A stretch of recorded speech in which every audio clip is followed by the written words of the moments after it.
I've downloaded it, but it says when I click on the link, it tells me that its install has failed.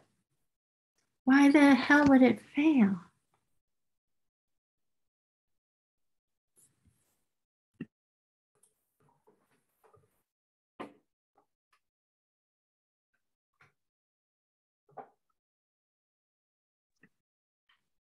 Hi, Rita. We're having an interesting time here. Somehow the Zoom is not working on the new computer. Oh, okay. This new computer. For Geneva, you mean? I'm sorry? For Geneva? For Geneva. Okay. So I'm gonna move around so she can, so she can hear the meeting. I'm gonna go have her come into this room. Okay. And so if you'll give me a minute to do that, my apologies. Sure. Can I just double check with you about the minutes? Do we have the minutes from October? No, 11th? I just texted you back. Okay. No, All right, good. They're halfway. Okay. I didn't think so, but then I thought, did I miss something? Okay, Yeah, fine.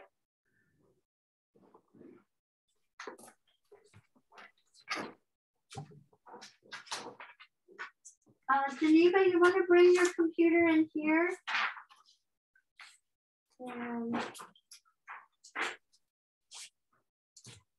It'll all work out.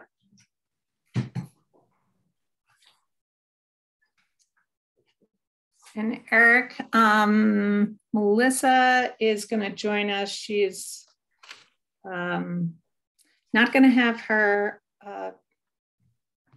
picture up at the beginning because she just had an eye exam. So she's, oops, and we just lost Eric. Oh, we're having all kinds of fun. I don't, here's Melissa. Yes, Melissa, yep. And Melissa, oh, you have your picture up. Except you're muted. It's a little too bright. I gotta turn it down. Okay. Oh, my goodness. I'm sorry. No problem. That's the worst when they dilate your eyes. And everything's blurry too. So it's not like I can function. So yeah. All right. I'll pop on if this gets any better. Okay. Okay. All right. We just lost Eric. I'm not sure what's going on. Oh no. I had a broadband issue. I had a tech out to my house. Or my grandma. Really? Huh? Yeah. It was signal wasn't getting to the modem. And were they able to resolve it right away? Yeah, he was out there. My sister stopped by, asked him if he needed to get inside. He said, no, it's from the box to the pole. So something there, worked its way. I have one other unconnected, but it was really quick and great. Customer service with Sheld is so nice. Yeah. Yeah. Although I've only had one experience, but it was a nice experience. Good. Can't complain.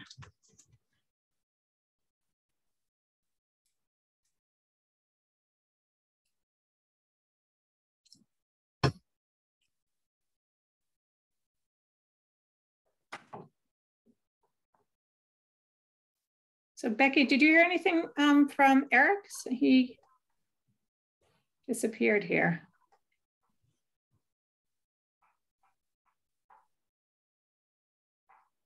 I could call him, I guess. See what's going on.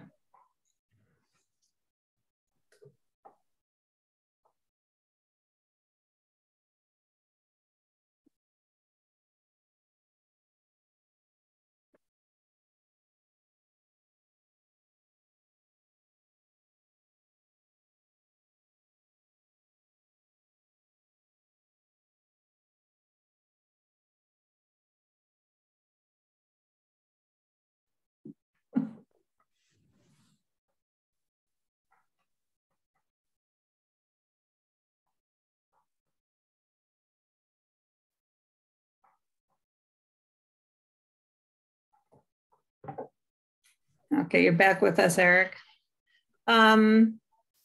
Geneva, are you ready? Should we wait for Becky? Oops, you're muted. Oh, there's Becky. Yeah. I'm so sorry, but I don't think we can fix it.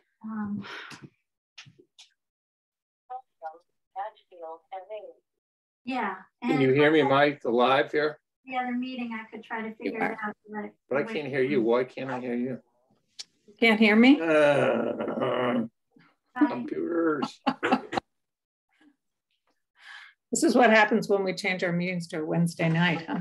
The stars are not aligned. It's we're out of kilter. Yeah. You can hear me okay, right, Melissa? I can hear you fine. Eric, can you hear me? No. No. Use Word? I can use Word. Okay. So we'll proceed ahead. You can focus on Word and this will be here and then we'll just fill in with the video. Are you there? Yeah, I'm here. I've just, Eric, I'm can here. You hear us? Yeah, I'm here. Okay, Yep. all right. I'm back. Okay, thank you. Yay. We're going to go ahead and get this meeting underway. So I'm calling meeting of the Shutesbury Select Board to order. Today is Wednesday, October 26th. And first thing, as usual, I will review the agenda and then we will go right into the meeting. So we have start off with public comment as usual. Then we have a Union 28 request for grant sponsorship, which I assume is a vote. Becky, is that correct? Do we need to vote on that? Yes, because you didn't last time. Okay. Yeah, and it's approved. I think that it was held because we weren't sure if they would allow us to because of the other one that I had, but I confirmed they will allow us. So okay, great. Then we have a discussion with the planning board about legislative effort regarding the planning board associate members, a discussion about National Grid Fleet Massachusetts Advisory Services Program. Then kind of an update about the FRTA and PVTA discussion we started at our last meeting. Eric is going to be leading a discussion around the Lake Wyola Dam Study Committee. We have a couple of appointments to the Shutesbury Cultural Council. Then discuss a right of first refusal for the Greenbound property. Public Health Excellence Grant from the Board of Health. I assume we do not have the contract ready for the OPM, is that correct? We are passing over, so we'd like to use that time to schedule a select board meeting for next Tuesday. Okay. At 5:30. All right. And then we have a contract with Gale Associates for the school roof and then town administrator updates. Okay, so we are now ready to take any public comment, and I see one hand. So you just identify yourself because this is Geneva's first meeting that she's taking minutes, so we just want to get her to know folks. Miriam? Me? Hi, Miriam Font, 74 Pratt Corner Road, and I'm the chair of the Conservation Commission. Thank you. Hi, Geneva. Nice to meet you. Hi, nice to meet you. I'm sure we'll be interacting. So do you have any public comment, Miriam, or just? Yeah, no, I okay. did. So I just wanted to bring to the select board's attention a concern that's been raised. Last week, I received a number of calls, a couple of emails from residents asking the Conservation Commission for information about beaver removals down at the lake. And what I shared with those individuals is there are various regulations involved in this, and some of them involve the Conservation Commission and some of them don't. For beaver trapping, we don't permit that.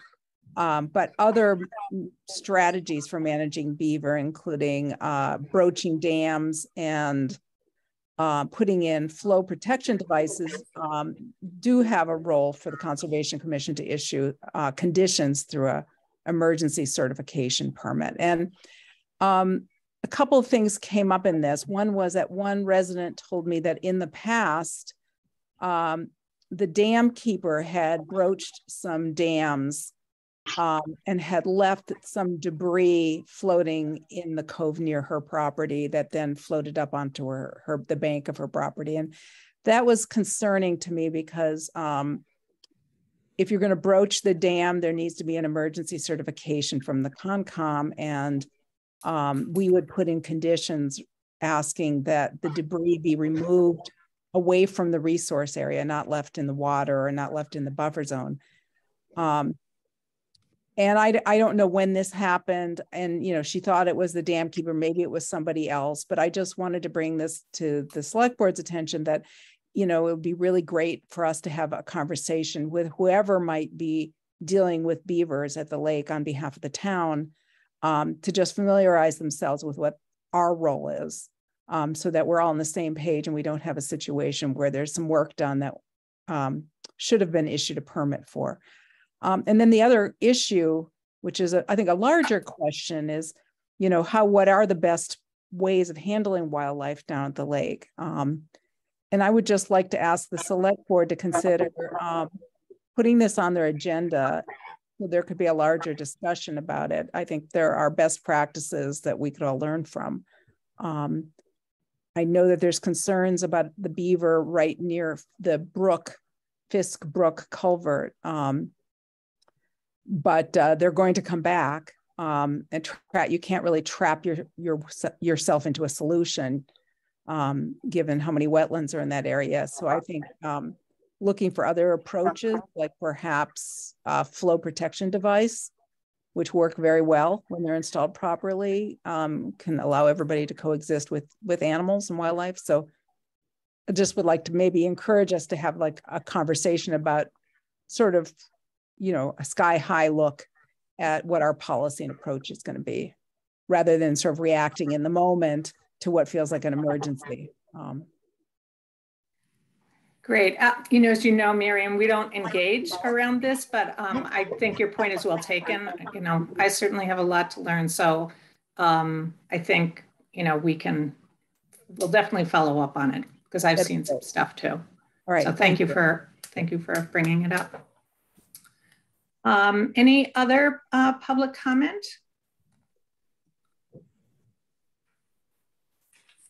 Okay, so I'm just going to take a look at the time here.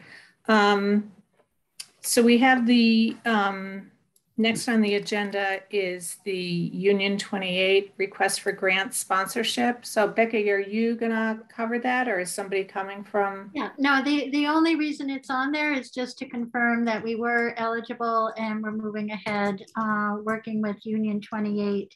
The first step, I think she needs a password, and I'm trying to figure out where that password might be. So I have some work to do in figuring that out so she can get moving and get the application in. So is this the Collins Center application that we talked about with the superintendent? Okay. Yeah, utilizing Shutesbury as the host for a community. As the lead community. Yeah. For okay. a regional grant. Okay. So we don't have to vote anything tonight, or do we? Is it authorizing or acknowledging that Shutesbury would be the lead applicant? Yeah, I guess, yeah, I think it would be best if you take a vote in support of Shutesbury hosting the Community Compact Regional Grant, okay. Union 28. Okay. Just want to get that down. Okay, so any discussion, Melissa or Eric? I think both of you were here last meeting when we talked about this. Okay. Right. All right. So do I hear a motion to accept or to acknowledge that Shutesbury will be the lead applicant for the Community Compact Regional Grant for Union 28? So moved. Second. Okay, any further discussion? No. Okay. All those in favor then signify by saying aye. Makepeace O'Neill, aye. Stalker, aye. Farrell, aye. So Becky, we're ahead of schedule here because I see the planning board is going to be coming at 6 o'clock. Are there things that we can move up on the agenda? We could move up. I don't think there's any problem with moving up the contract with Gale Associates. Okay. So the contract with Gale Associates is the one we talked about before. It's they're asking for. Do you want me to put it up on the screen? Yeah. Sure, That yeah. would be good. Please. Screen share. I don't have my camera.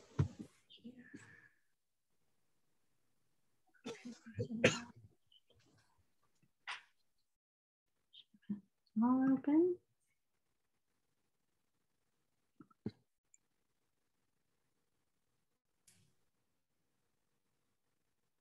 Okay, and all your files disappeared.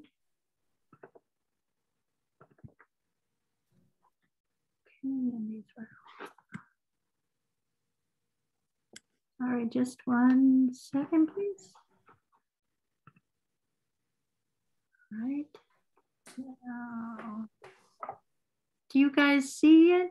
Yes, it's a little blurry, but.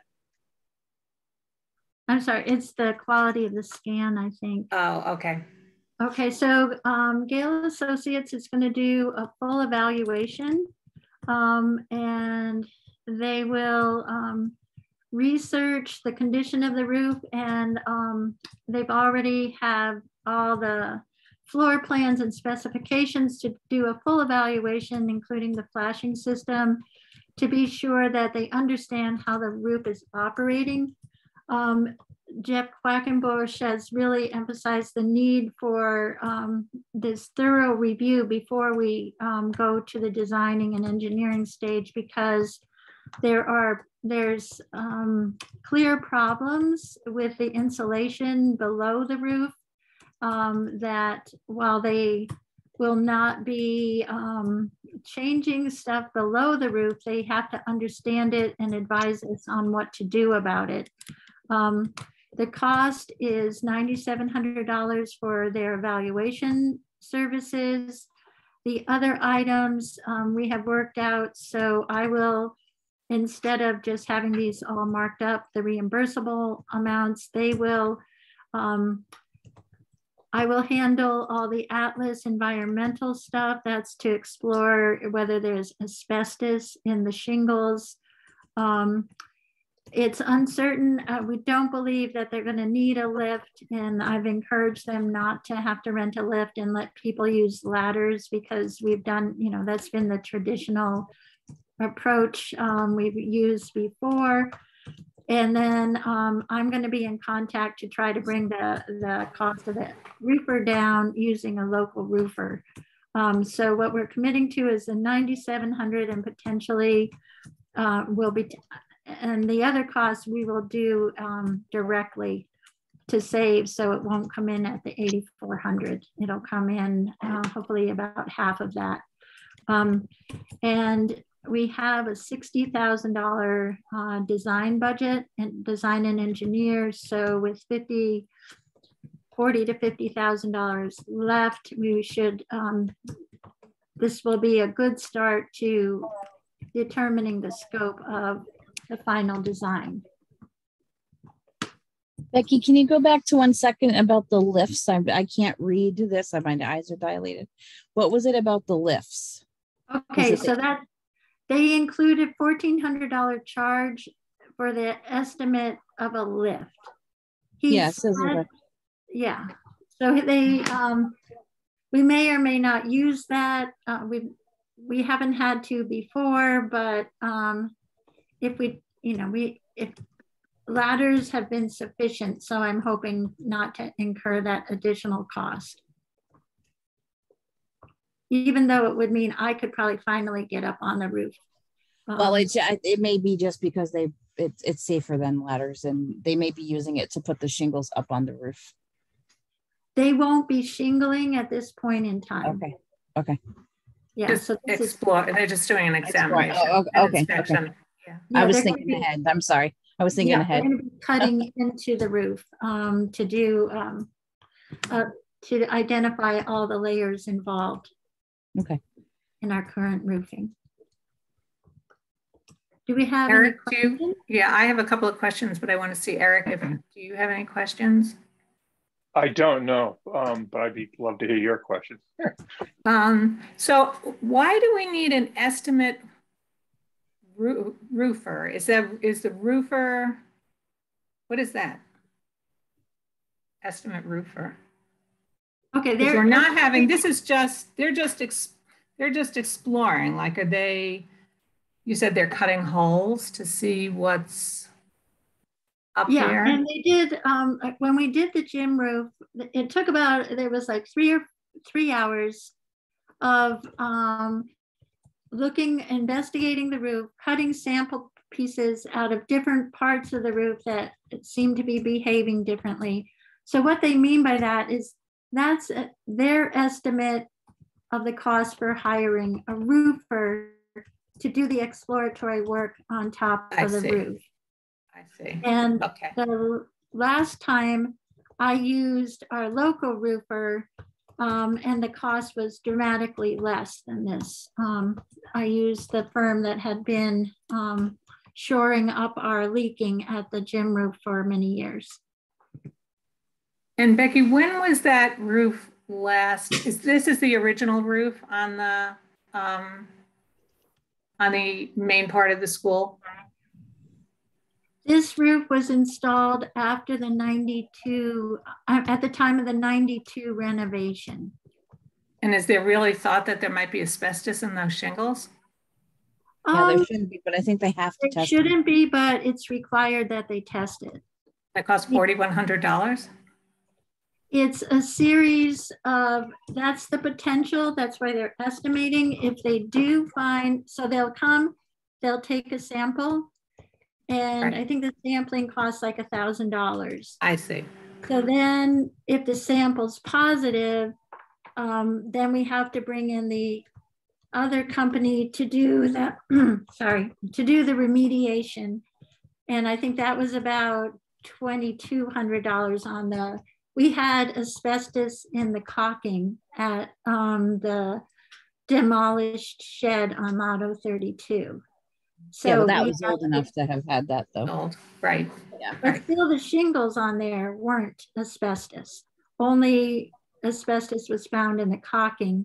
Right. So the 4,100 would be inclusive of having some, well, the remediation would probably be more than that, but then the Atlas would have to come back and certify that it's all good. And then they do testing in between. So they're just estimating the cost that might be incurred if we find asbestos.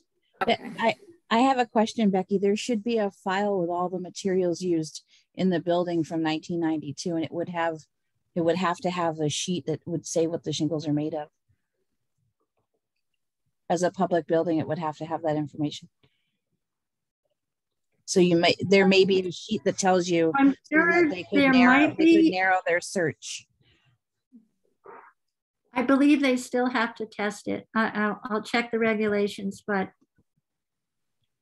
I think it's required on an existing building a public building before they do any work on it. They have to make sure it doesn't have asbestos. And we could look for those files. I don't have them here. I've only seen plans. I don't know what, I can. Yeah, I don't have that information. Yeah, the material sheets have to be turned over with a project. So anyway, it could narrow it and maybe cost less because they know what's in it. Do you know what I'm saying? And the testing could be specific and it could be lower cost. If we can find the sheet and the school may have it. all the records regarding the school were kept at Union 28, and they've turned, there's a bunch of floor plans that I've seen at the school. I have not seen other files, but I can inquire. Yeah. The original, yeah, it could have been at Union 28. All the information after the building project was stored at Union 28, and it was misplaced. And I had to recoup. I had to rebuild a lot of the numbers from my own notes from that time period, all the invoices and everything, because they inadvertently had thrown out some boxes. So I'm not certain I can find that, but I will see what we can find out. I can talk to them. But Melissa, you remember how we had, when we did the audit for the MSBA project for the new school, we had a treasurer for a short period of time, and she cleaned house and threw out the boxes with a lot of our data regarding the construction. Otherwise, I would be much more hopeful in that I could do what you requested. I think maybe this is kind of off topic a little bit, but with the library, everything should be scanned and kept in a digital file, so that if we have to look back at anything, we could just find it. Yeah. Yeah, that's a good great point. I'm happy to help with that project, that part of the project. It's a good idea. Okay, so we're looking at a $9,700 contract here. Is that correct? Plus the others, I will pay directly whatever costs that I have to incur for the roofer and Atlas for the asbestos. Okay, so it's directly to the town. But we're only approving a contract for $9,700.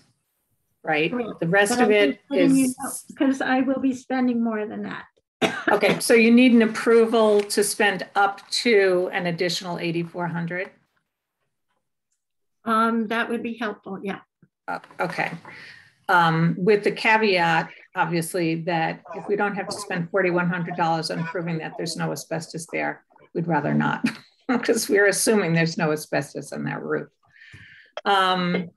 Okay, is there anything else on this contract, Becky, that we need to look at? I said it was 9 pages. It's been reviewed and approved by the building committee. Okay. And they asked me to, yeah. So they've already approved it and are hopeful that we can move forward as soon as possible. All right. So do you want 2 votes or do you want 1 vote? We could vote the $9,700 for the contract for Gale Associates, and then expending up to an additional $8,400 for additional due diligence. Sure, that's fine. 1 vote? Okay. So do I hear a motion to approve the Gale Associates contract for $9,700 and to authorize the expenditure of up to $8,400 additional dollars for examining the roof at the Shutesbury Elementary School? So moved. Second. Okay, any further discussion? Okay, all those in favor signify by saying aye. Makepeace O'Neill, aye. Stalker, aye. Farrell, aye. So Becky, I just have a quick question. So the building committee is kind of overseeing all of this? Yeah. Okay, great. Okay. So did you get confirmation from anybody on the planning board that they were going to be here tonight to talk about Michael said he would be here, and Jeff said he would see me tonight. Okay. I talked to him this afternoon. All right, it's 6 o'clock now.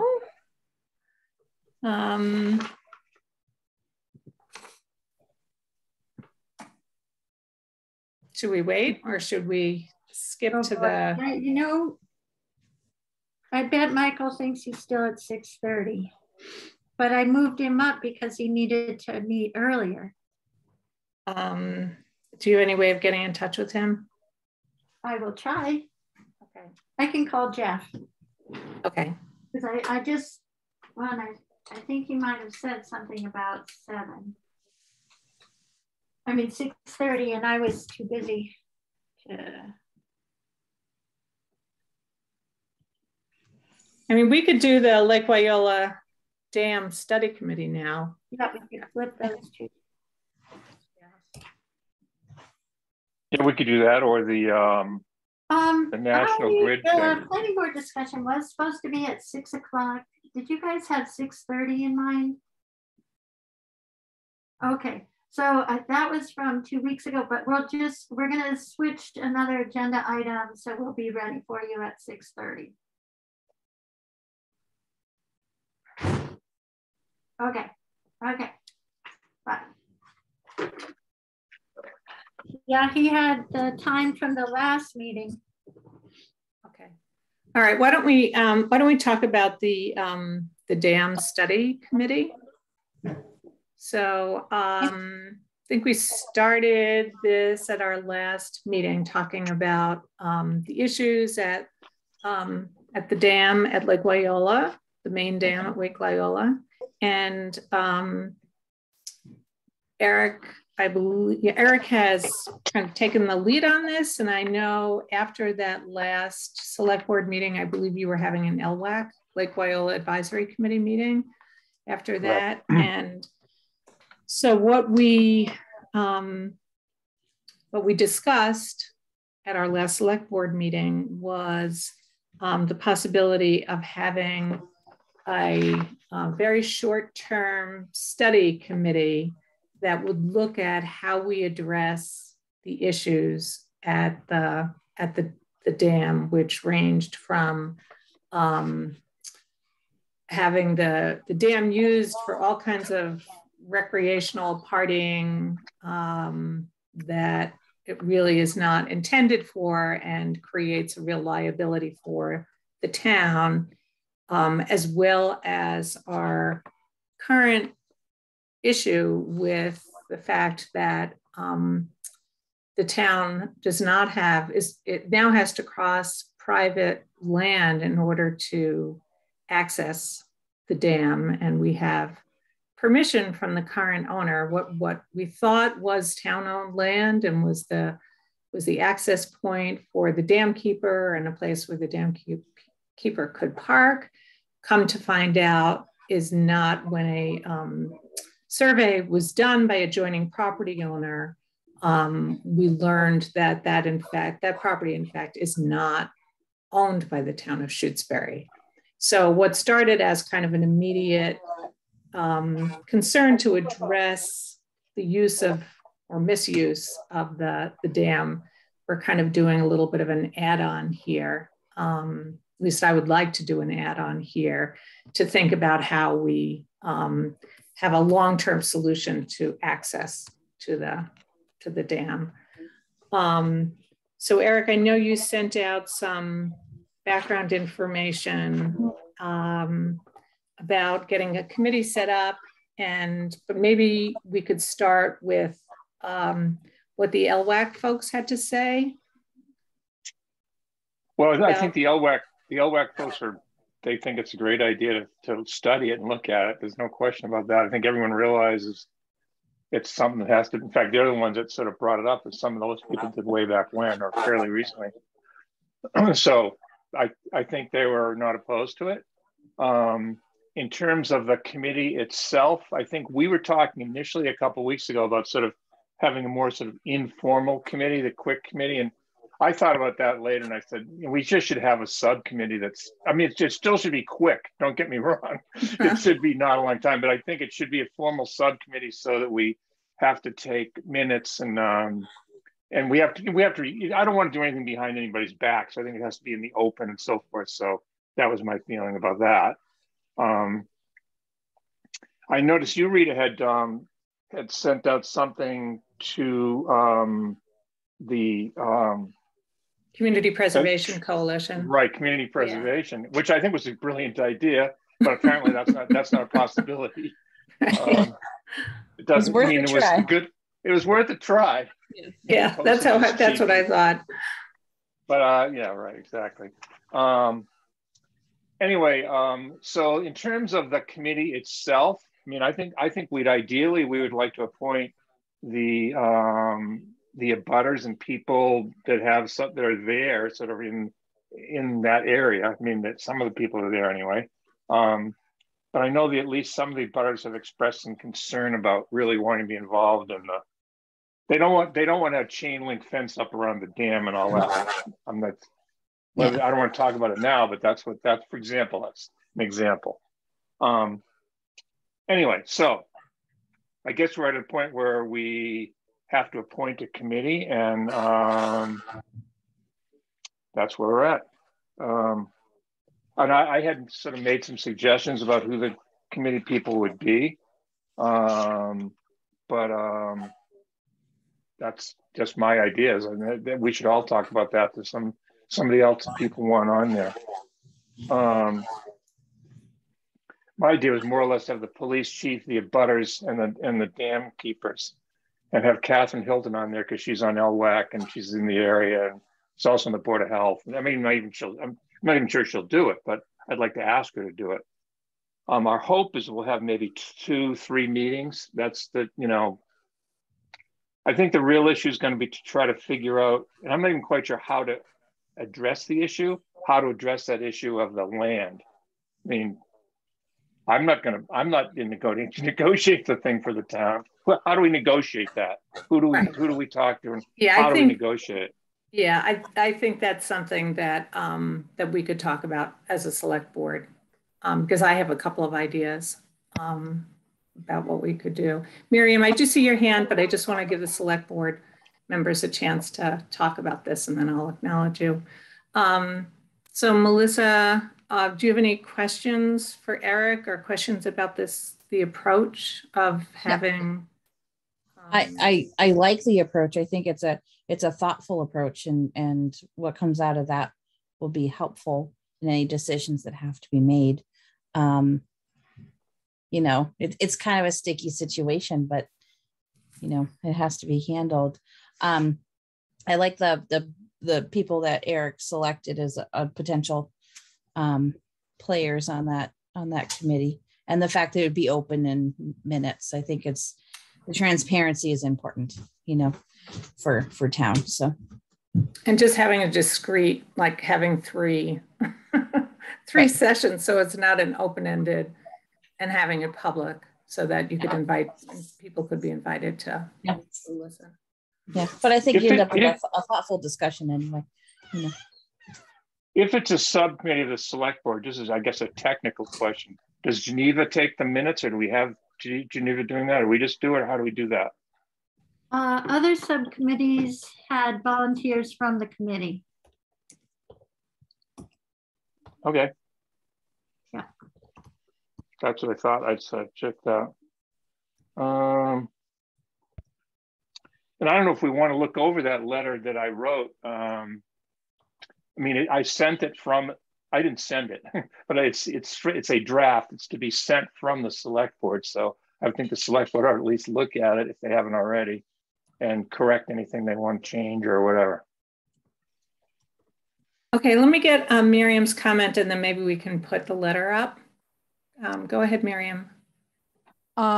Thanks. I just wanted to raise a concern that I picked up on in some of the meetings where they were discussing the dam issues and access to the dam. And it was reported that because people are no longer able to get onto that driveway to access the dam, one of the options is crossing over the stream. And I have concerns, and I suspect other members of the Conservation Commission would have concerns about that becoming a regularly used crossing. Because if that is the intent of the town, that needs to be permitted. And we would want to have some controls around protecting the stream from traffic, foot traffic, whether that's a bridge or whatever. So that's a concern. And because the dam was originally acquired for the purposes of conservation, really like to encourage you to have a conservation member on the study committee, because I think that the environmental wetlands issues need to be kind of front and center in thinking about public use of it. Yeah, so I think, you know, it will be access will be talked about, Miriam, but that that access across the stream, I don't know. I went and looked at it, and that would, in my mind, not be an option. It's just too dangerous. It's too dangerous. There's there's kind of an embankment there, and the water, and what we're trying to do is limit the access there. So that's why having access from the other side, I think, is really important. And just to answer your question, Eric, and we're not going to resolve it tonight, but the couple of things I had thought about was whether or not we could get a permanent easement across that private property, or actually purchase that land. And the town, so that would take a town meeting vote.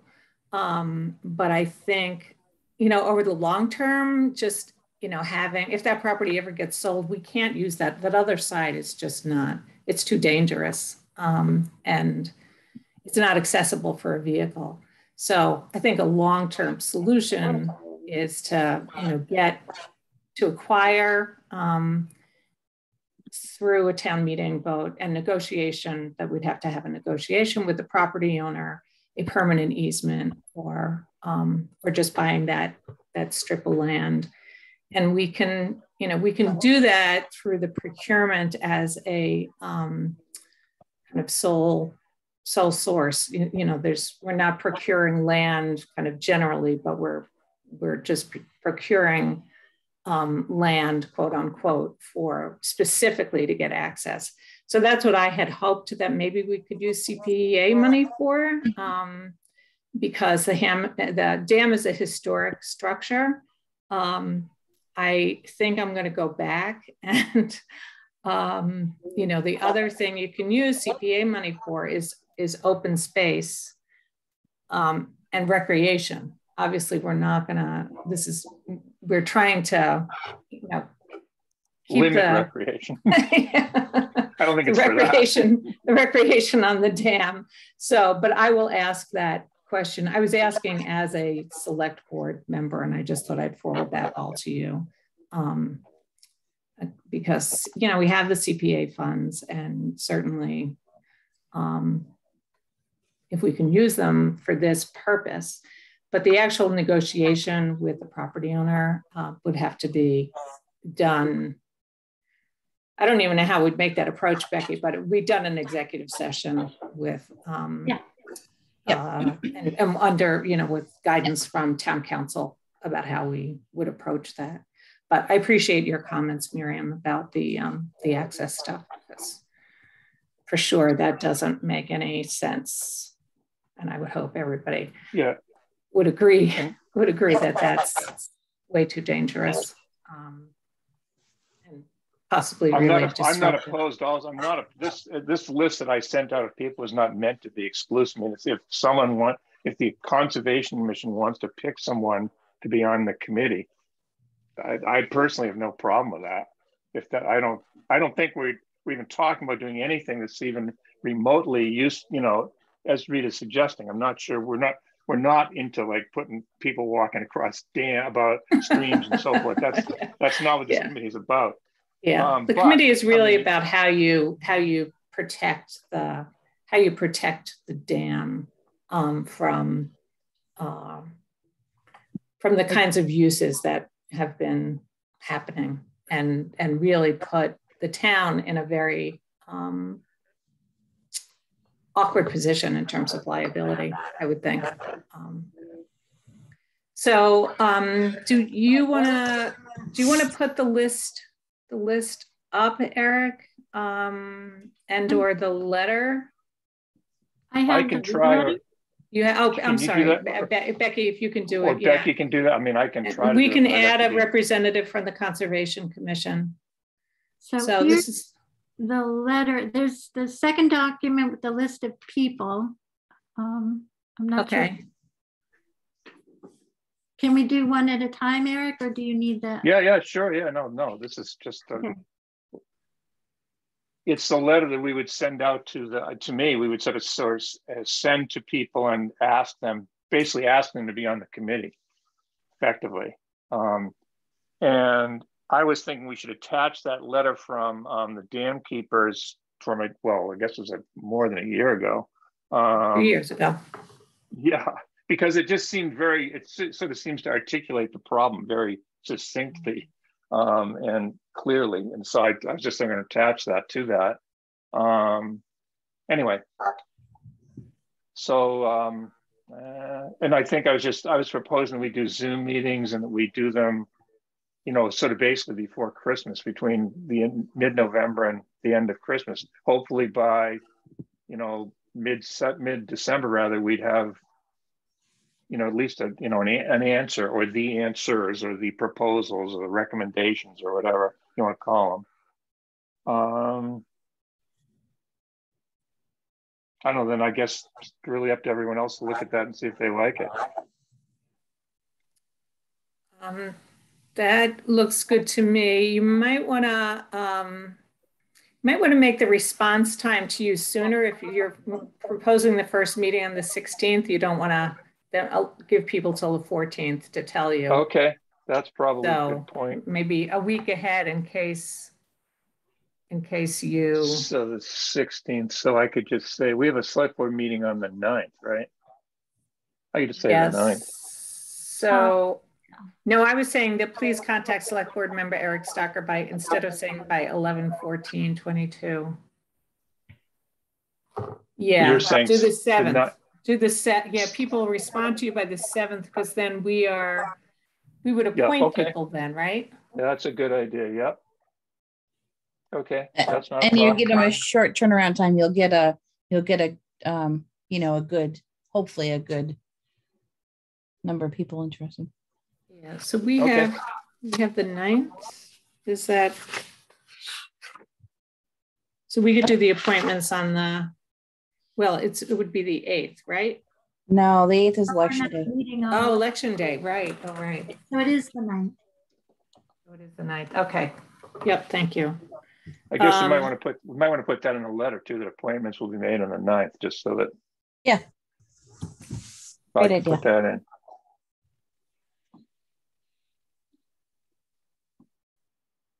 Okay. So we're not, this is unusual because we already have a list of people, right, that we think makes sense to include. So I just,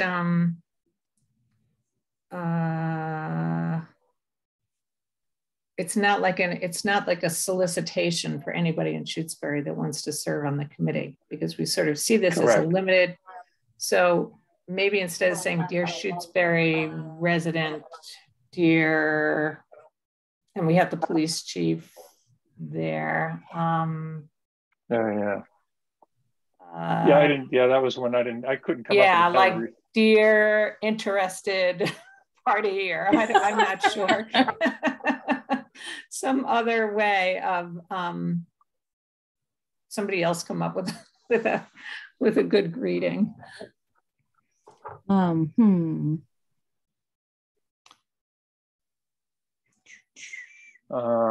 Interested party just sounds so. Dear, so you're reaching out, yeah, because not everybody's a town official, and not everybody's a resident. So what happens if you just say that it's more of an invitation, right, rather than a? Yes, it is an invitation. So how about rather than dear, how about we're inviting you? Yeah. We're inviting you, invitation, something like that, rather than the dear person. Or you could even put their names on it. You could put their name on it, yeah. But then you have to do individual letters separately to everyone, and which is fine. But well, there's only a few of them. There's not a. How many are there? I think there's 9 or something. Yeah, so it's pretty easy to do that. Yeah, me even merge it with a spreadsheet. Or you could say dear No, concerns. You could say dear concerned citizen or something like that if you want to. Dear concerned party, because the police chief is not Yeah. a citizen. Yeah, just Yeah, do that's dear not- concerned party. I like that. That's a good idea. All Yeah. right, I'll buy that. And then I like Melissa's suggestion of saying we're inviting you. So you could just incorporate that, I guess. We are writing to invite you to participate in a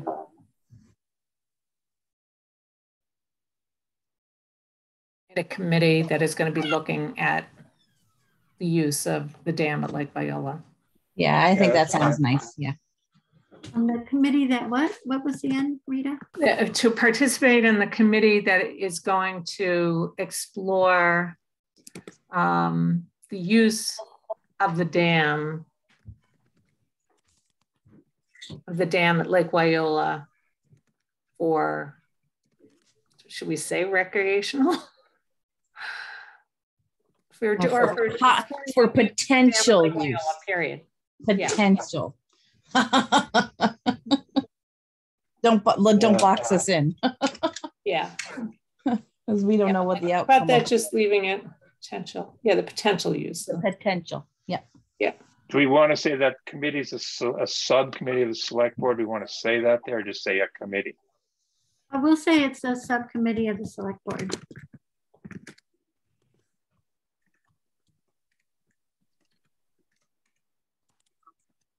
Becky, does that cover us if other select board members attend? Like if I were to attend a meeting, does it then cover us with open meeting law or? I think it does, because we talked about that with the other group. Yeah. Yes, it does. Okay.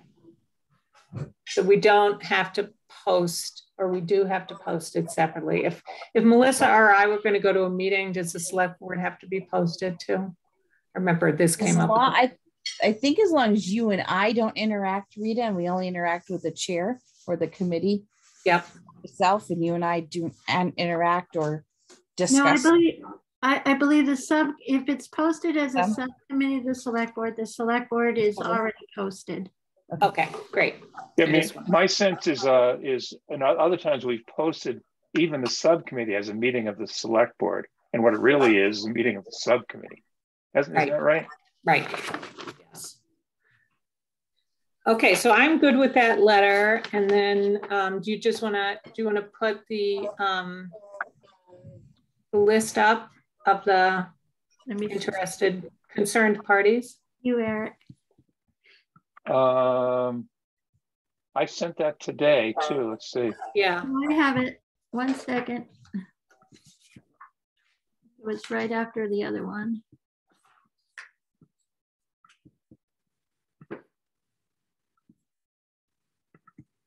And I guess the other question while Becky's doing that is whether or not, I mean, Miriam, you're certainly welcome to invite someone from the Concom to be on that committee if you'd like to. That's up to you, really. Thank you. We're meeting tomorrow night. I'll see. Okay. Thank you. That sounds perfect.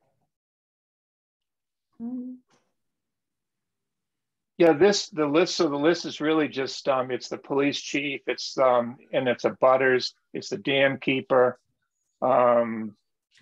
myself. I mean, either of you could be on it too, the select board, other members. I assumed you would just as soon take a pass or stop in once in a while or something, but you certainly can be on it. Bye. Yeah. Okay, and we'll just add Conservation Commission. Yeah, okay, that's fine. If they so choose.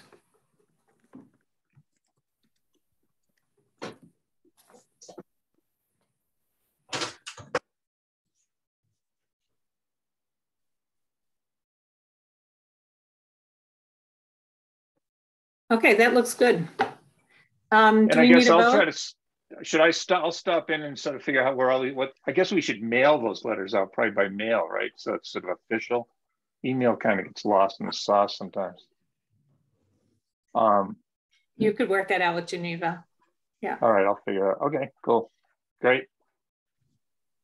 Do we, Becky, do we need a vote on this? To form the committee? Well, we're not forming the committee yet. I think we're going to do the appointments at well, the charge, do you have a charge for the committee?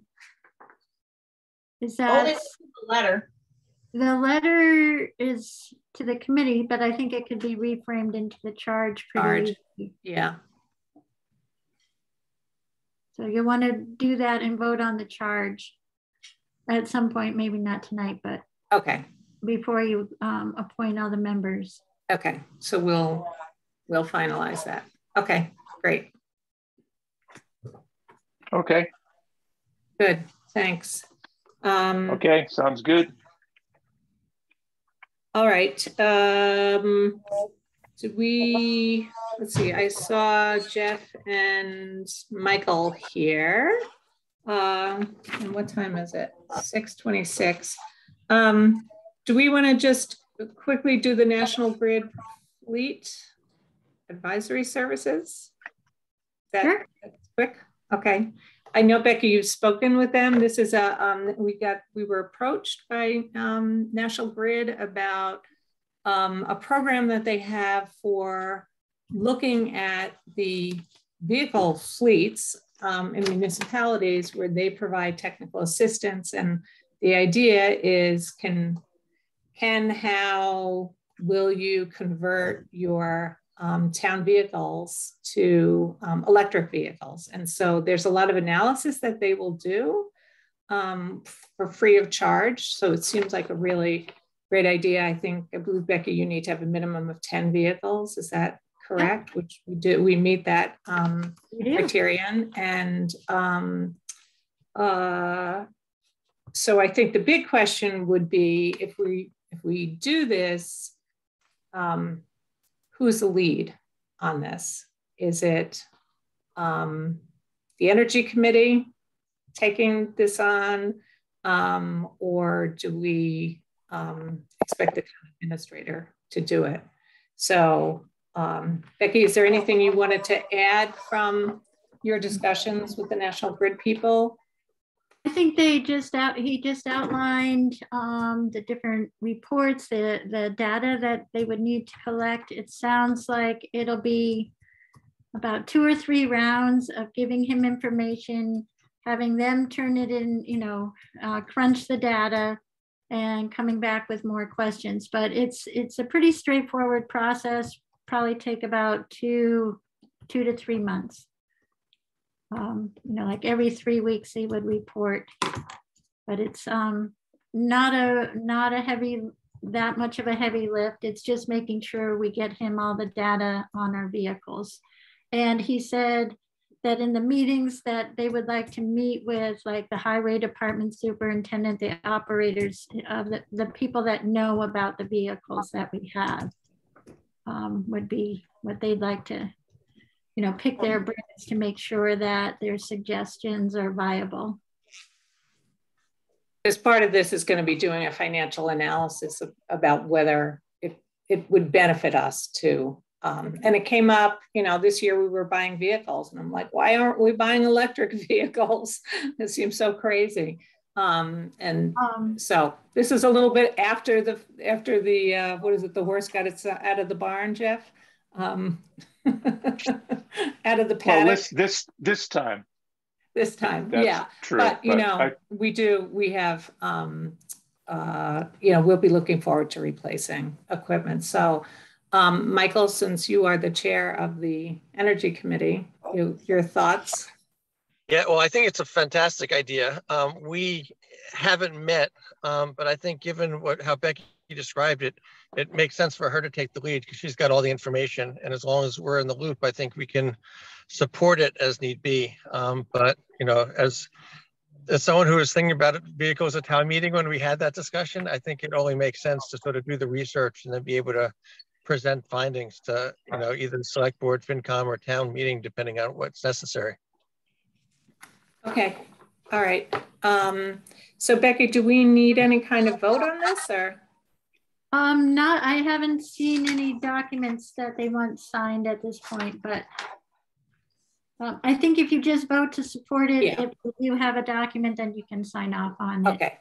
All right. So do I hear a motion to, for the town of Shutesbury to participate in National Grid's fleet advisory services? So moved. Second. Any further discussion? All right, all those in favor signify by saying aye. Makepeace O'Neill, aye. Stalker, aye. Farrell, aye. Okay, great. So we're jumping around here. I got to just check everything off that we have taken care Back of. up to 6 o'clock. Okay. I apologize to Michael and Jeff. I put you on for 6 o'clock and then you guys had 6:30. We've just, but you made it. We're all together. So. Okay. So we are going to speak with, we have 2 planning board members here. Is that right? Yeah. To talk about legislation to have associate members. Is that correct for the planning board? Sort of. Jeff, I'll jump in and then you can fill in. Yep. So the background, just to sort of remind everybody, because it's been a while, is town meeting passed a bylaw change, I think it was 2 years ago, to give us associate members for the planning board. And the Attorney General came back and allowed us to do that, but pointed out in their opinion that some of what we wrote into that language, they did not think was legal based on their read of Mass General Law. Jeff then consulted with Donna and Bob Ritchie, who also has legal expertise in this. The net result is that our 2 legal people thought the AG decided wrong, but that's not really neither here nor there. What the planning board, in discussion with Donna, came up with as a plan was the issue is there's associate members for planning boards and there's associate members for zoning board of appeals, and the rights that are given to zoning board of appeals associate members are broader. The language is just a little bit more loose. And the language that's given to planning board members can be construed, as the Attorney General did, as being more narrow. And so basically in the MGL, where it comes up for planning board members is in the language around special permits. So the Attorney General basically said, associate members on planning boards can fill in, but only on special permit issues, not on the whole range of things that planning board members have to do besides that. Whereas zoning board of appeals associate members can do anything that any other ZBA member can do. So that's sort of what the rub was. And our intent was, we wanted a bench. So, if we needed a sub for any of the things that the planning board needed to do, we could have someone step up. So what the planning board and Donna, with Donna's agreement, if not support, was to ask the legislators to change the law for every planning board in the Commonwealth. And so the current language for planning board members is in Chapter 40A, Section 9. And the current language for ZBA members is in Chapter 41, Section 81A. And so basically what we were going to do is ask the legislators if they would adopt the language that reads for zoning board members, the broader language, and have it applied to planning board members. So we would be just like ZBA associate members. So we brought this to you guys, I think it was in the spring. And at the time I had suggested, I was sort of got tapped, Jeff and I, to sort of move this forward, that we should talk to the legislators in the fall in advance of the January session starting. So filing for new legislation has to be done by January 22nd, I think. And I think no one's paying attention until after Election Day, but between Election Day and the end of the year is really the time to engage them. Sooner the better. So when we first talked about this, we said we'd like to do this. Donna supports it, but we'd be going on behalf of the town, asking them to do this. So since it's on behalf of the town, it's really for you all to sort of make sure that you're good with that idea. And I guess the last thing I would say is, if we did it, like if I did it, or, you know, Jeff and I did it, the question would be, we might want to meet with the legislators. And if so, would one of you all want to join us in an under quorum, just to explain it, or to be there to make sure that they feel comfortable that the town select board is representing? I don't know if it's necessary, but it's something to consider. Jeff, did I leave anything out? No, that was quite comprehensive. It's just to put the planning board on par with the zoning board in terms of what the alternates or associates can do. And there's no reason not to do that. I think it's a pretty friendly amendment that will be supported by cities and towns and also by the development community. I can't see it not passing. It's kind of long overdue. Jeff, has anybody, has this been discussed like on the planners listserv? And have you kind of surveyed other planning board folks? I put an email out, a question out about what associate members do on planning boards. And it's kind of a mixed bag across the state. Some planning boards, despite the Attorney General, use their associates in ways that the AG wouldn't necessarily approve of. Other planning boards go strictly by Chapter 40A and use them only for special permits. It's pretty varied. If the bill moves forward, intending to enlist the planners organizations and the Mass Municipal Lawyers Association and a number of other groups I belong to behind it, and I'm sure they'll be supportive. Okay, so I support you moving ahead. Who's drafting the language, the amendment to? All done. Well, it's already done. We said it's in the attachments that we sent. Oh, okay. Sorry, I didn't relook at everything. That's okay.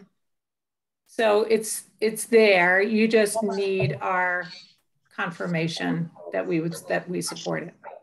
Yeah, and I think if that's the case, then, you know, what I'm thinking we would do is reach out to Joe's office and wait till after election day to find out who our rep is, and then reach out to that person.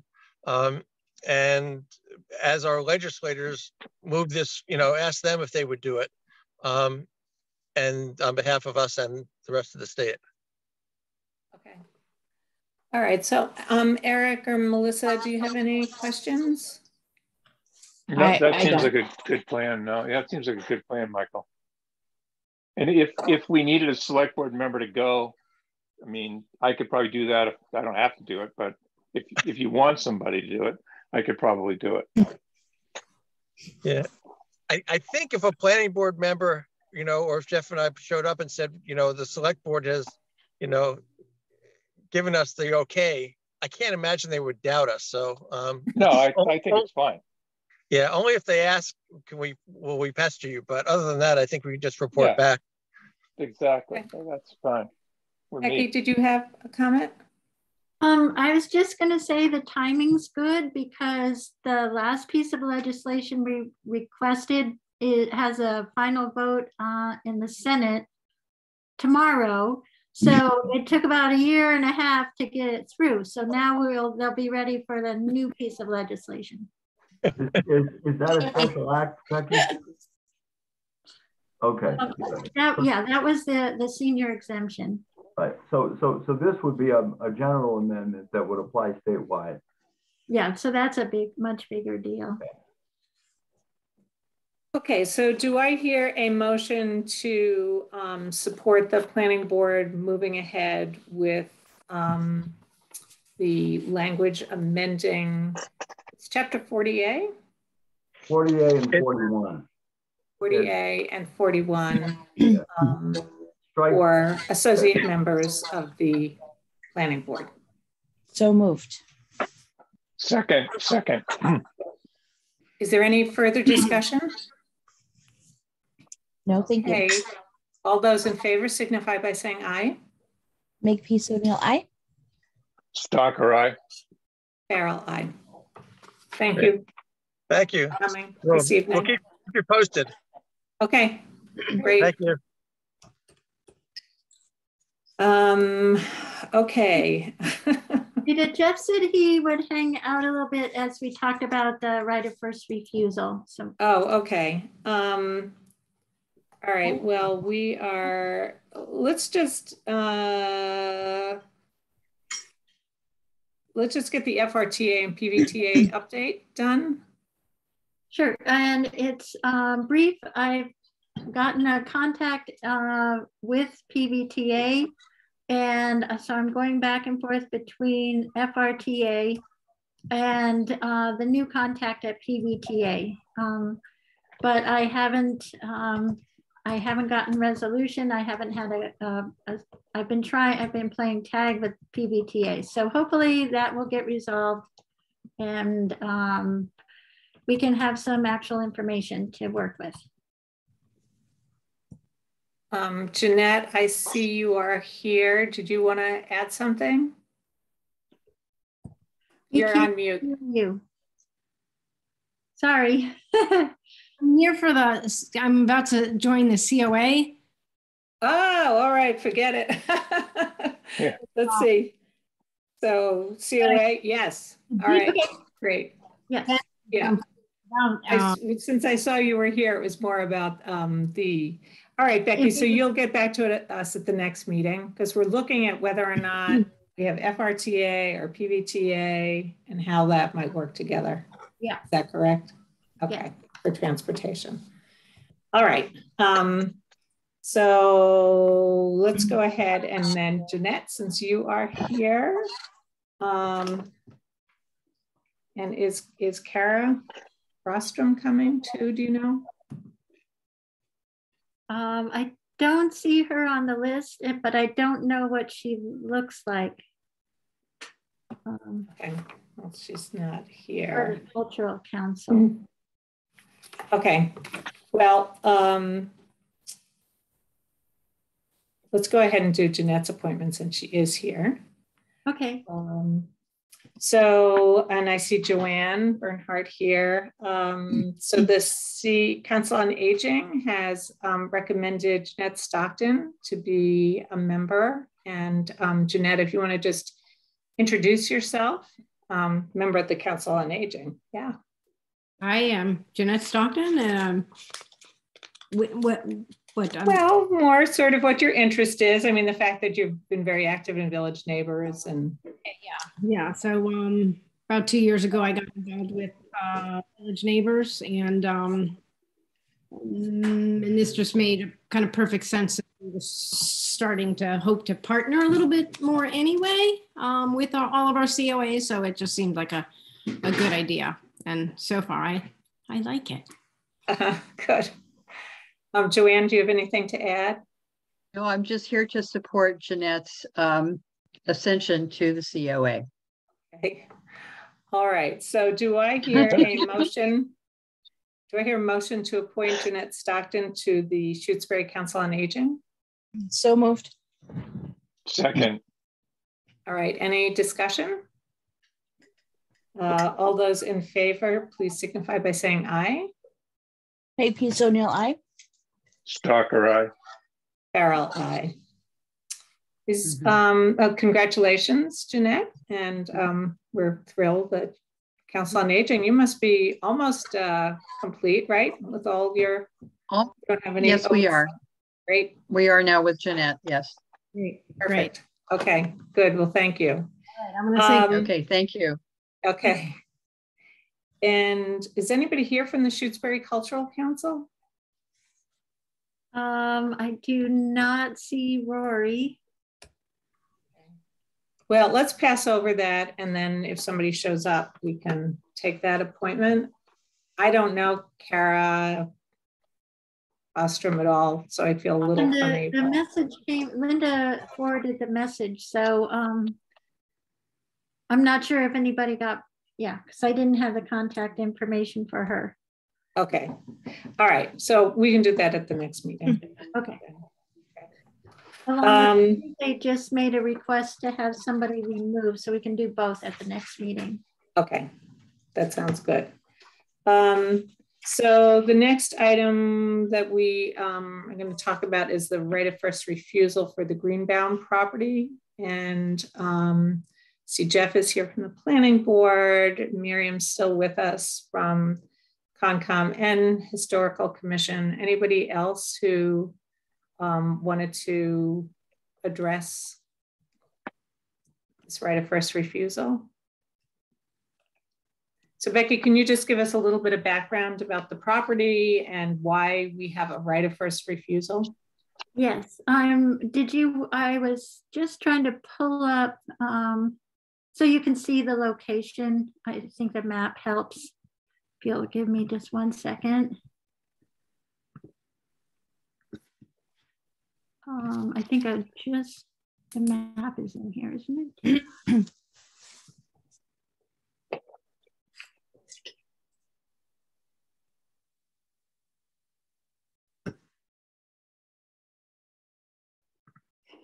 Okay, let's see if I can get this. Well, maybe the map isn't in. Did you see the map in the packet? Okay, just find the right page. It's not.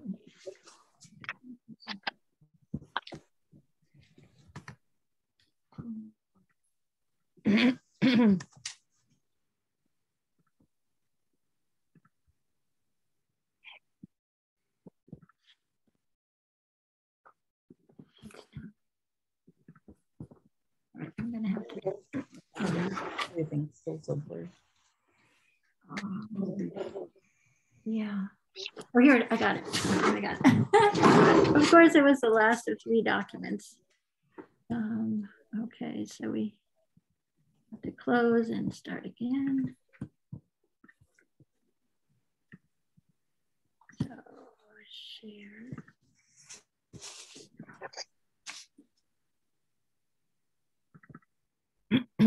Okay. So the Greenbaum property is quite large. It's, I think it's 28 acres. It's along Wendell Road. This is Wendell Road, Plaza Road. The AC is right here. So people can have a sense of where it is. There is quite a bit of, there is some frontage on Wendell Road. And the person acquiring the property wants to change it from main use, currently forestry, to residential. And that being the case, it is coming forward to the select board to determine if they want to exercise their option of right to first refusal, if it was a critical or very important piece of land to the town would have the option to purchase this property at market value. It would have to be appraised for that purpose and then work through with the owner. The owner currently has a purchase and sale agreement in place with a potential buyer who has made the request for it to change to residential. So they'll have to pay rollback taxes because they're pulling it out of chapter 61. The current owner will, before it transfers ownership. So I've reached out to Concom and Planning Board, ZBA.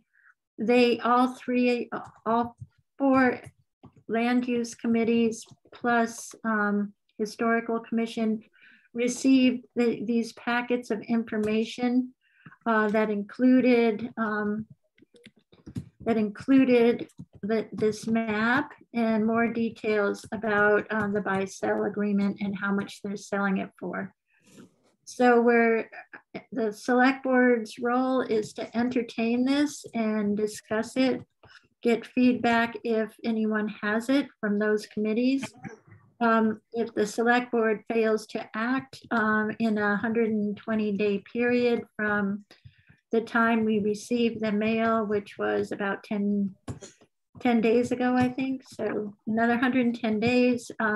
By default, it would just, it would be the same as the select board saying they had no interest in the property, and the sale would move ahead.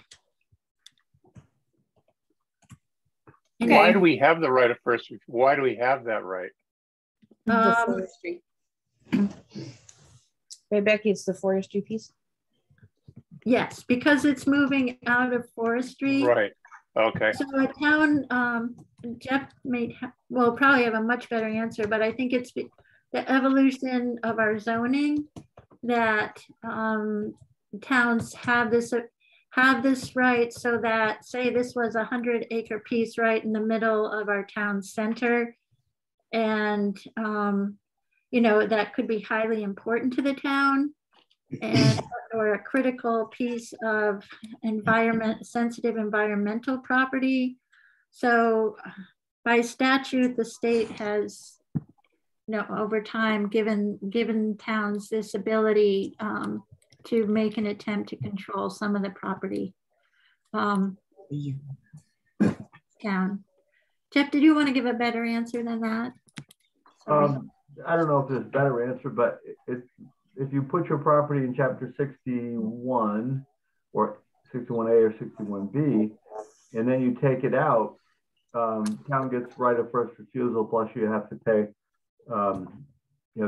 back taxes. And those programs save landowners money. And part of the deal is if you're going to have those tax benefits, then you're also going to, at the end, have to offer the town right of first refusal. That's just the way the legislation and the statute is written. So it happens in every case.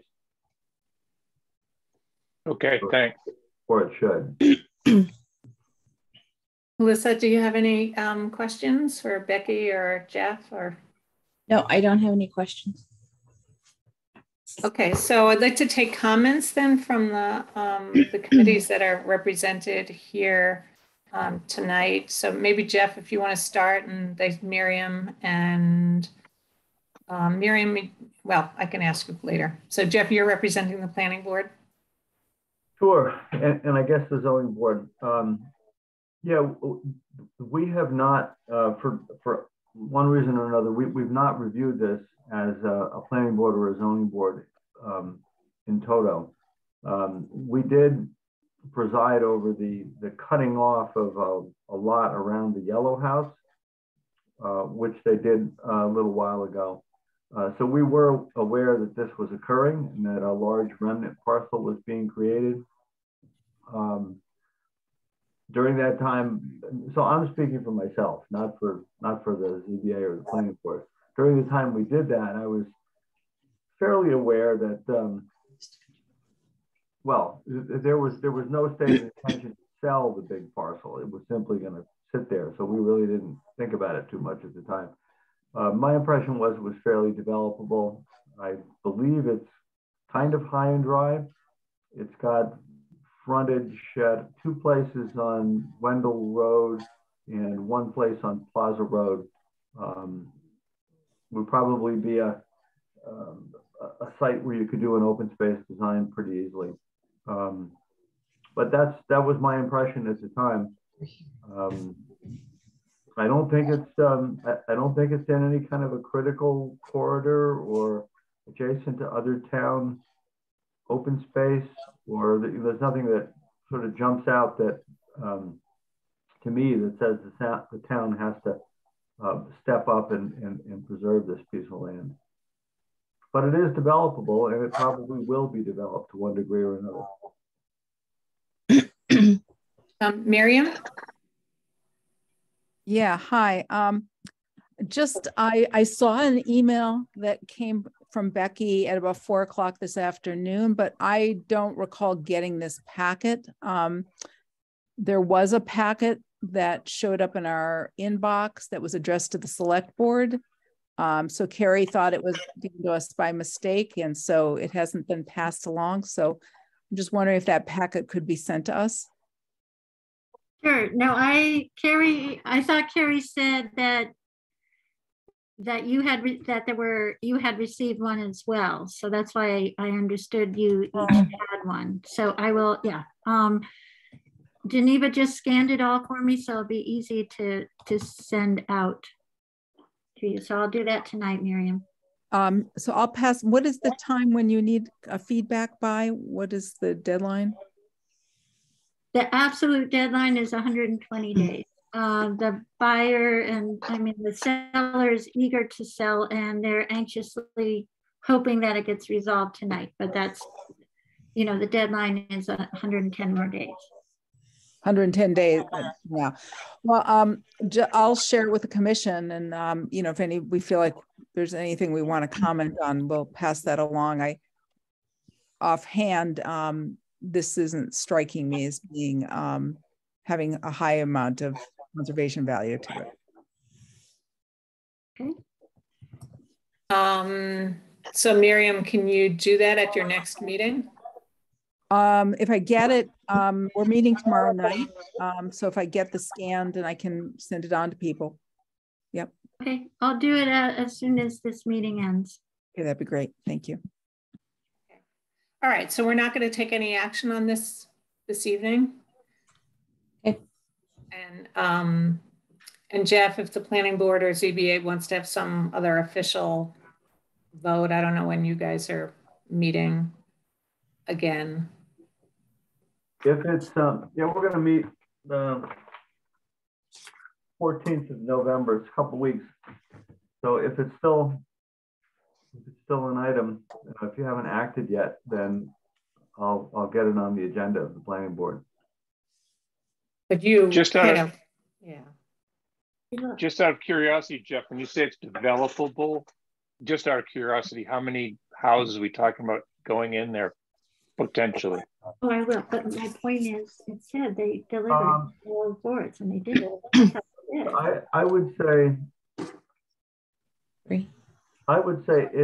it could be 3 or 4 or 5 possibly. With probably 70% open, 65–70% open space. And the only way to really develop it would be through an open space design. You could certainly put one house in there. Maybe that's all that they have in mind. But if you were a developer, I would look at the Article 5 in our zoning, and I'd say probably less than a half a dozen. Right. Probably something like a little smaller version of the old orchard. All right. I see one hand up, Karen. If you have a quick question, just identify yourself. My name is Karen Dunn. I'm with Jones Group Realtors, and I'm on the meeting because I'm the listing agent for this land. And I just wanted to clarify to everyone that it's the property, the buyer really is only interested in having their own private space, one house. There's really one kind of access, because there's, as far as the road is concerned. So they really want their privacy, and they aren't interested in putting in multiple homes. It's not a developer. Okay, thanks, Karen, for that clarification. Yeah. Yeah, they really love the land, and they want to preserve its beauty. So. Thank you. Okay. So Jeff, I just want to understand, if you guys aren't meeting until what, the 14th or 16th, you said, 14th. So that's after our next select board meeting. So that ends up being 2 more meetings before we would vote on this. Is that understood by everybody? That's within the 110-day window, yes, isn't it? It's still within the 110-day window. Okay. Yeah. All right. I just wanted to. Yeah. And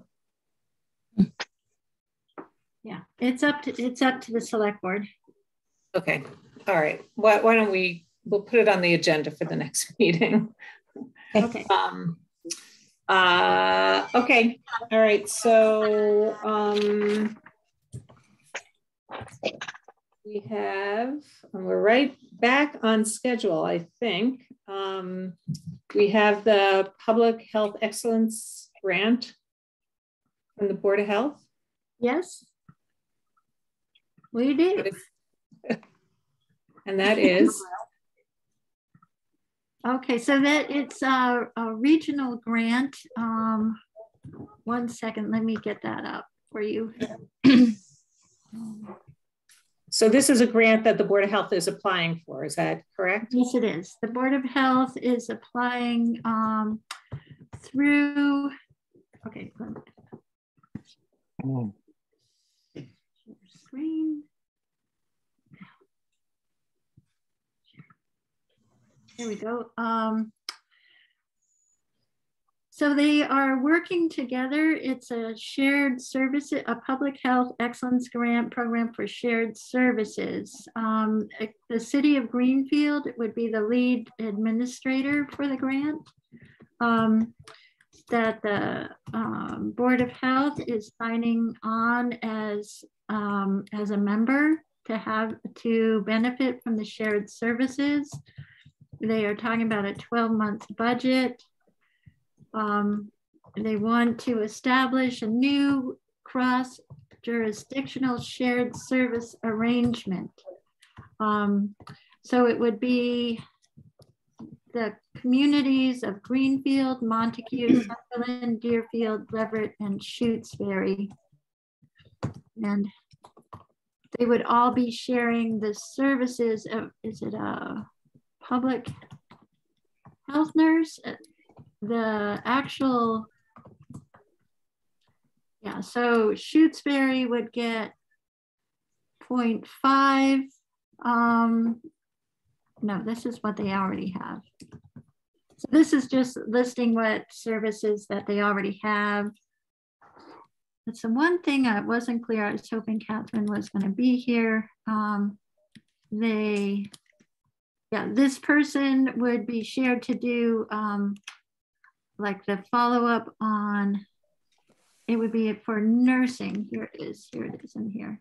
Provide a brief description of proposed shared services and the rationale. The city of Greenfield, along with Montague, Sunderland, have a significant population under Commonwealth's environmental justice populations. All three jurisdictions due to lower incomes in the region. The median income. So this is just explaining that they should be eligible. Shutesbury is not an environmental justice population, but the other communities are, and by working with them, we're eligible for the grant to have the shared staffing available to the region. So this person would spend some time in Shutesbury and be split across and would do contract tracing and other work.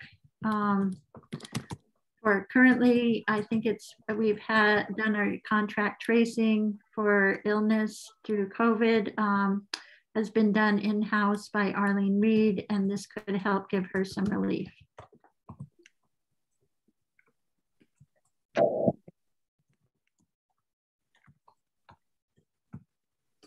Questions, Melissa or Eric?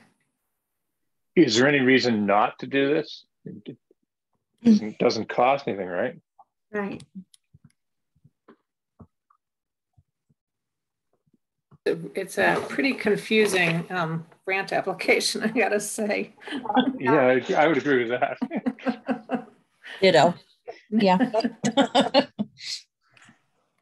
Well, I'm gonna, if the Board of Health thinks that this is something that the town of Shutesbury will benefit from, I will give them the benefit of the doubt here, and assume we'll get something out of this grant, although given the, our size and Leverett sizes compared to the other communities, it doesn't appear that there'll be a significant amount of staff time, but probably strengthens their application to have more communities on board than fewer.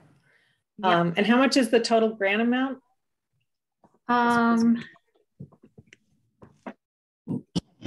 I would love to tell you, but it's not there.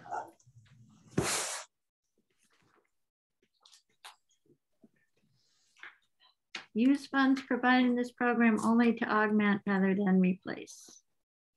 I apologize.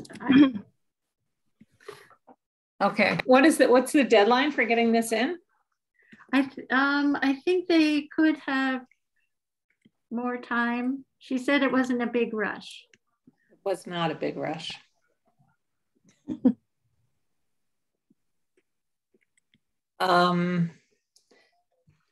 Okay, I would like a little bit more information and have Catherine do a little bit of do some explanation.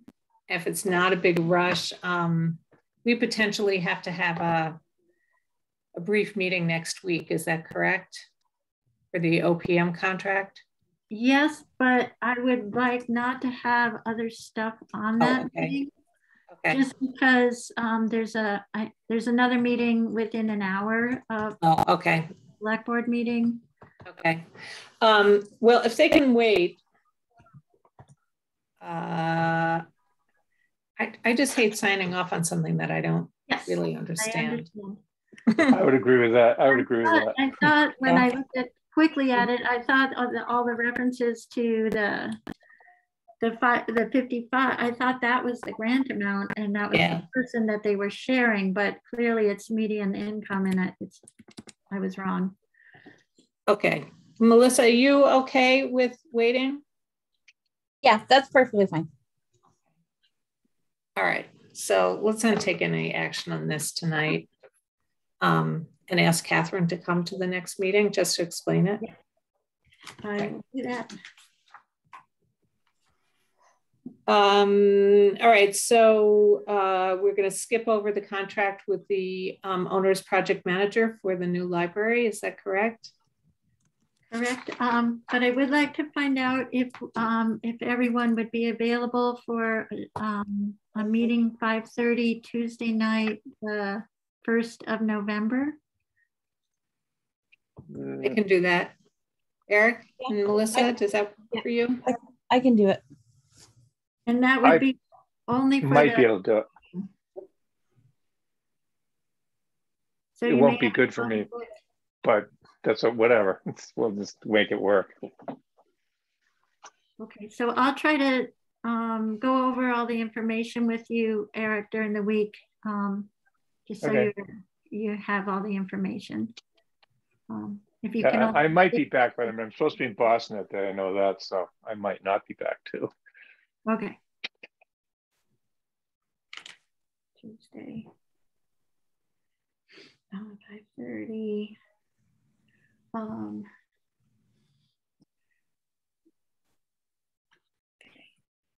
And you have something at 6:30, is that? I have the finance committee at 6:30. Okay. So I was thinking that it might be a longer conversation, but if you want to put, if Catherine can be there, we can put the Board of Health on and try to keep it tighter, I guess. I was just concerned that the other issue might take a long time. Yeah, just talk to Catherine, just see. We can gauge on the OPM if that's going to be long, and skip over it. If there's no urgency, we can just push the Board of Health stuff off to our next meeting. Okay, sounds good.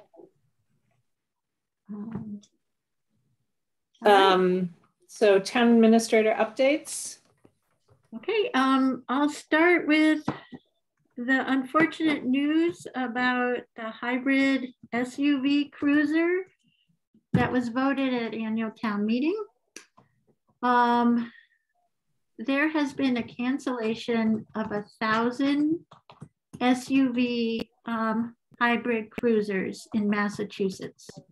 They are not functioning properly. They've had a lot of recalls and they have canceled their orders. So dealing with this, they are talking about 2 more years before they will have an available vehicle. When you say they, who are you referencing? The manufacturers of the cruiser, is it Ford? Yes, it was Ford. It was a Ford. It's a Ford. So, so this is a very unfortunate situation. I just wanted to make you guys aware of that, especially as we talk about our fleet, we do, you know, we had one cruiser that was ordered that is not hybrid, and that was received. And the only thing now available for the next 2 years is a non-hybrid. So as we think about that one, I'll move on to some good news. The senior exemption that we passed at annual town meeting 1.5 years ago almost is now moved to from the House to the Senate. It's been approved by the House. The Senate votes tomorrow, and then it goes to the governor's desk. So we are hopeful that we will be coming back to the select board with some decision making about percentages regarding the ability to offer this exemption for FY, I guess it will be FY24, I think. Yeah, because you have to, it'll take a while for them to complete all the legislation, have it finalized, but it is moving on track. It is being approved, and we hope to have it off the governor's desk. He'll probably be into a lot of housekeeping this fall as he's finishing his term. So that's very optimistic. We've had an assessor consultant, Roy Bishop, coming into the assessor's office. He worked with us on the reval for this year. That was critical for our recap. He completed that piece, and then last week completed all the personal property calculations, and this week has started entering all the data into Gateway, which is a state system where we process a recap. So that's all good news that we're moving ahead on the reval.